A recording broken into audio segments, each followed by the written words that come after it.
Hi everyone, I hope you're doing great today. I'm going to talk about state and private education and their role in social disparity, and I hope you enjoy my presentation. In the United Kingdom, prior to the 19th century, children's education was seen as the personal concern of parents. The social class of the parents would dictate the schooling obtained by their child.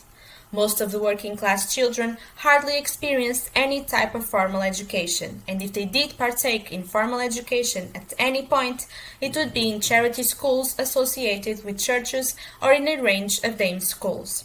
However, with the expansion of industrialization and urbanization in the 18th century, the necessity for a greater disciplined and trained labor force generated the continuous development of schools for the impoverished.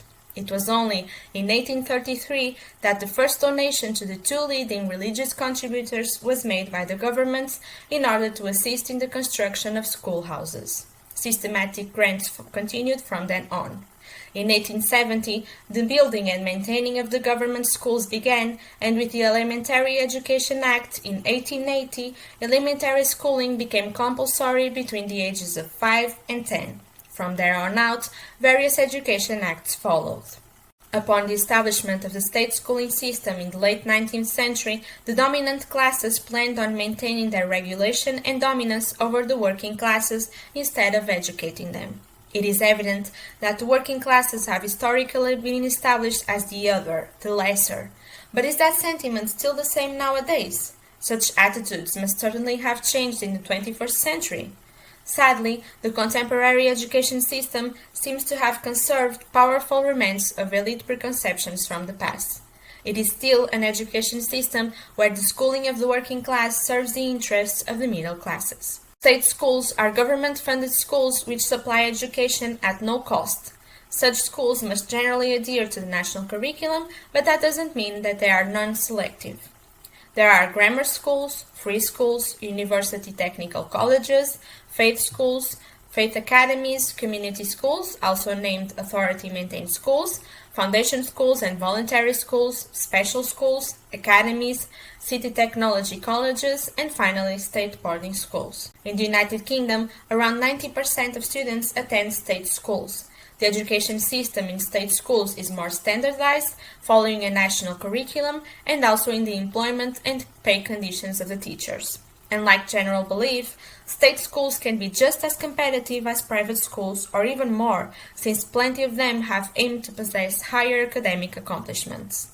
The academic capabilities of state schools can also result from their geographic location, since some regions experience a greater academically ambitious culture and supply their local institutions with additional government funding.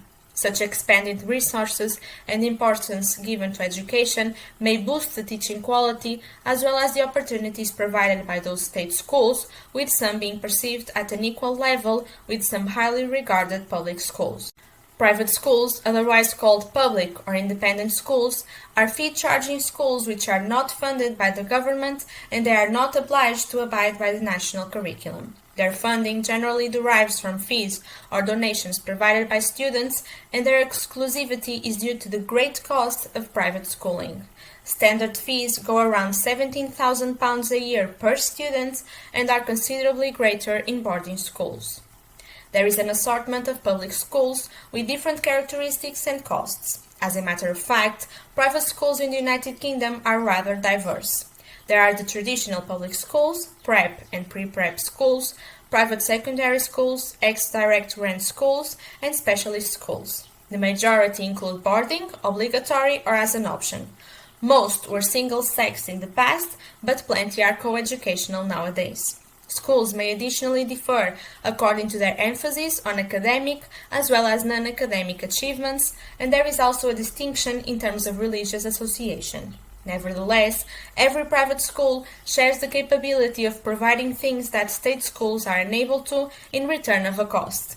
In representation of their shared interests, the majority of public schools are members of up to 10 organizations, which then belong to or are associates of the Independent Schools Council. An occurrence that perhaps disrupted the standard distributional system of private school engagement is globalization in education, which has, over the past few decades, expanded to the elite education sector as well as to higher education. With a fast proliferation of international schools across the globe, there has been a decrease in demand for boarding schools.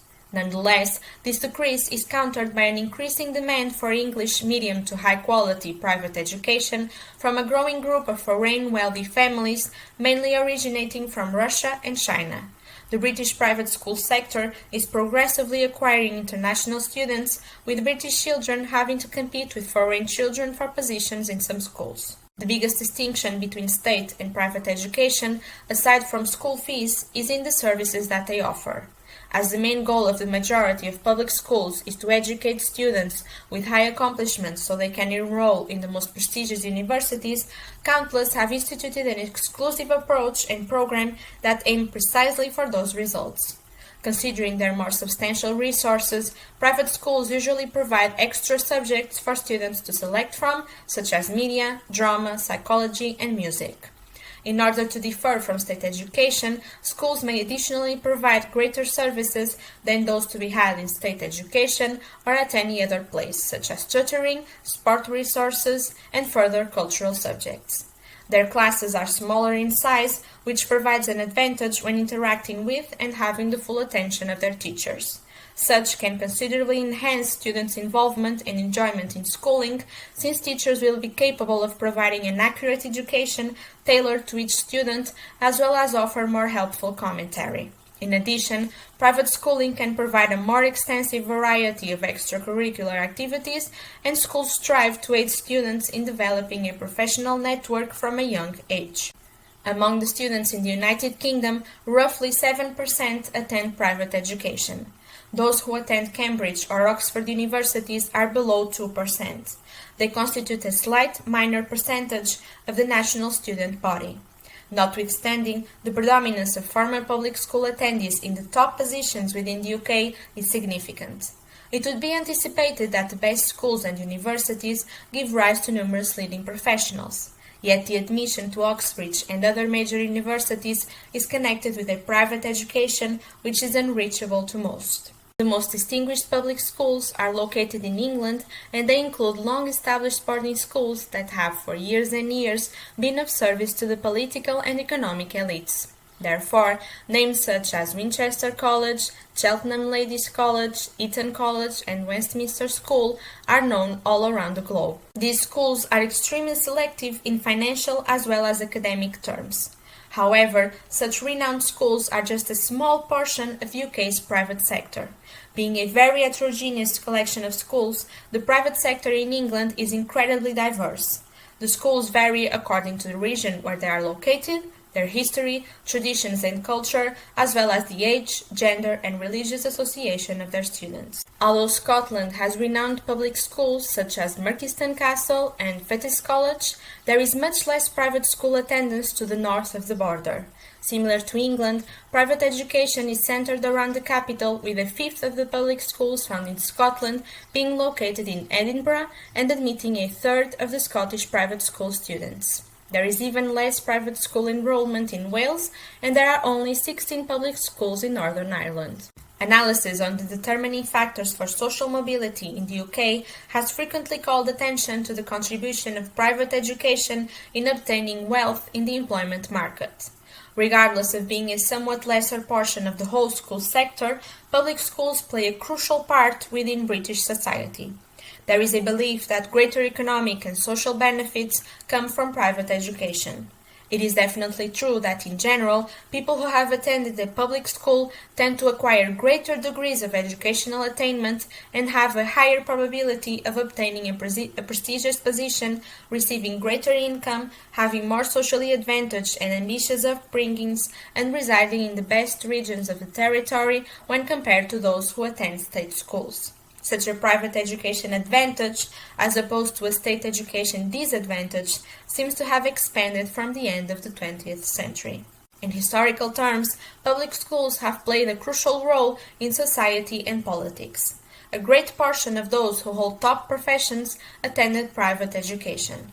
The supposed establishment, consisting of politicians, notable lawyers, judges, and illustrious business leaders, have a higher probability of having been privately educated, and such encourages worry over the sector's domination in the highest positions of power.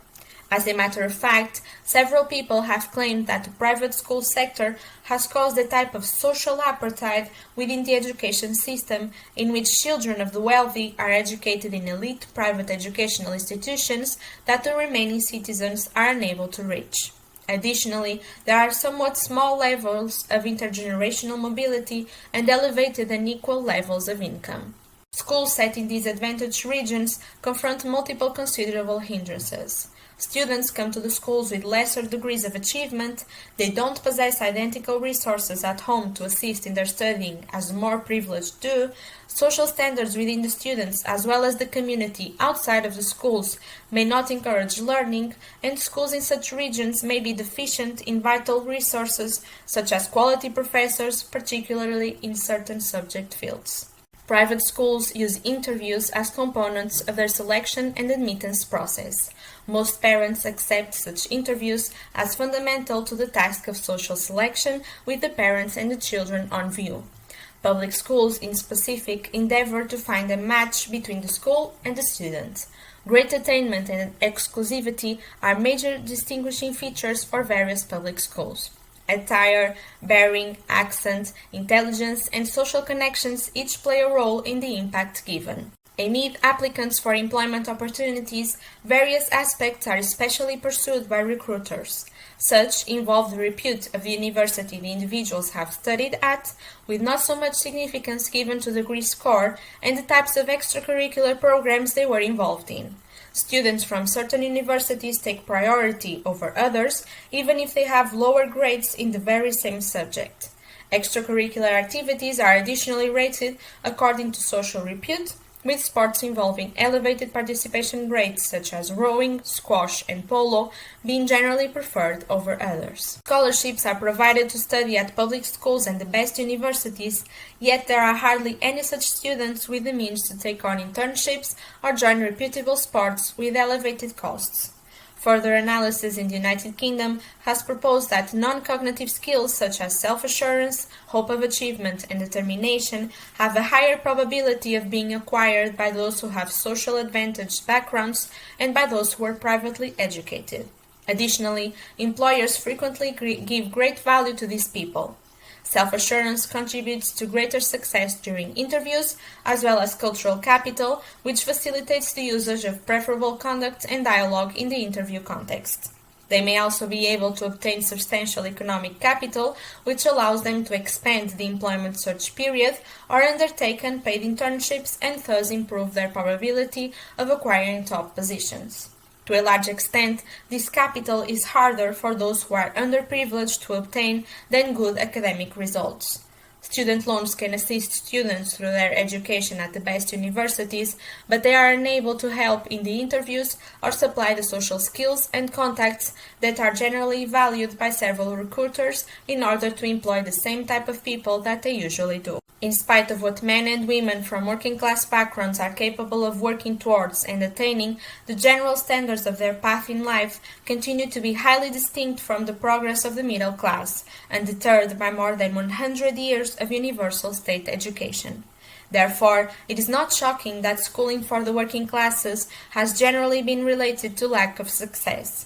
Regardless of long-established characterizations of meritocracy within the United Kingdom, regarding social class mobility, education is stagnant, being distinguished by its inflexible persistence instead of its adaptability. The fact that specific types of policies and schools continue to exist can be perceived as contributors to a framework that allows certain features of the social scene to endure as well as prosper.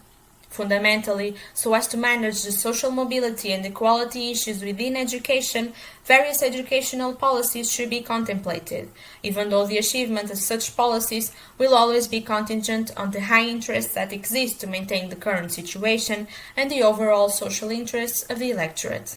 Thank you for watching my presentation, and I hope you enjoyed it.